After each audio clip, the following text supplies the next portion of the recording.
It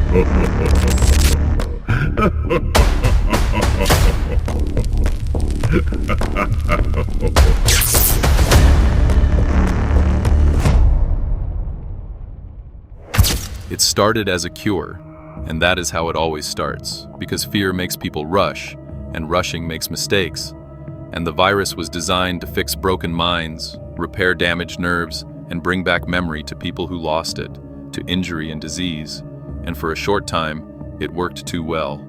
Hospitals reported patients waking up sharper, faster, calmer, learning in days what took others years. And the world celebrated because intelligence was finally something medicine could give, and not something you were born with. But nobody noticed the small things at first, like how patients stopped sleeping, how they stared for long minutes without blinking, how they remembered things they were never taught. And then the first death happened, and the body did not stay dead. The man sat up on the table with his skull cracked open, blood sliding down his face. And instead of screaming or attacking, he spoke calmly, asking where he was and what time it was. And when the doctors froze, he smiled and waited patiently. And that was the moment the virus showed its real purpose, because it was not healing brains, it was upgrading them, using death as the final switch. When the man finally attacked, it was not wild or blind. He picked up a scalpel, chose the nearest throat, and cut deep, fast, and clean. And when security arrived, he ran, not into walls, not toward noise, but toward exits and cameras and blind spots like he had already mapped the room. Within hours, the hospital fell, not to chaos, but to strategy. Bodies were piled where they blocked doors. Blood was smeared on walls, not randomly, but in symbols and arrows and messages, written with fingers dipped in red. And those who were bitten did not scream, they listened, they learned. And when they died, they came back quieter, smarter, and hungry. News stations called them zombies, but they were wrong because zombies do not plan. And these things planned everything they waited for. Night. They cut power. They used fire alarms to pull crowds together. They watched from rooftops, counting steps, timing lights, learning human habits, better than humans ever bothered to do. And the virus spread through blood, saliva, air, and fear made people run straight into traps. The first city fell in 3 days, not because people were weak, but because the infected were patient. They let survivors think they were safe, then took out leaders first, doctors, engineers, soldiers, anyone who could organize resistance.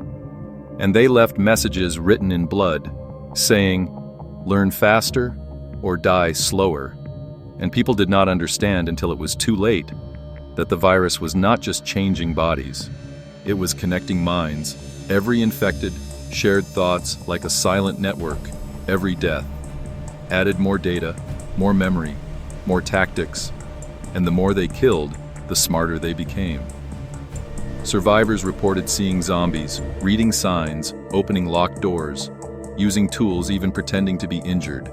Humans crying for help, until someone got close enough to be bitten, and once bitten, you felt it. Not like pain, but like cold fire, crawling through veins, memories flashing. Not your own places you had never been. Voices, explaining rules, plans, warnings. And by the time fever hit, you already understood what you were becoming. And some begged to be killed, but others hid the bite because the virus whispered promises, saying you will never be afraid again. You will never be alone again. You will understand everything. And when death finally came, the change was violent. Bones, cracked skin tore. Blood poured from eyes, nose, mouth as the brain rewired itself. And when you stood back up, you were calm, focused, aware, and loyal. Governments dropped bombs, but the infected moved underground, using subways, sewers, basements, and tunnels, building nests, stacking bones like walls, using bodies as alarms and shields, and every attack taught them something new. They learned how drones sounded, how missiles fell, how gas spread, and they adapted. Wearing masks made of skin, blocking vents, redirecting poison back at the living, and people realized too late that killing them only fed them knowledge. One survivor hid in a school watching through broken windows as a group of zombies dissected a corpse, studying organs, comparing notes. pointing, correcting each other. And when they noticed her watching, they did not rush. They waved, smiled, and wrote on the chalkboard outside, saying, "Come, learn with us."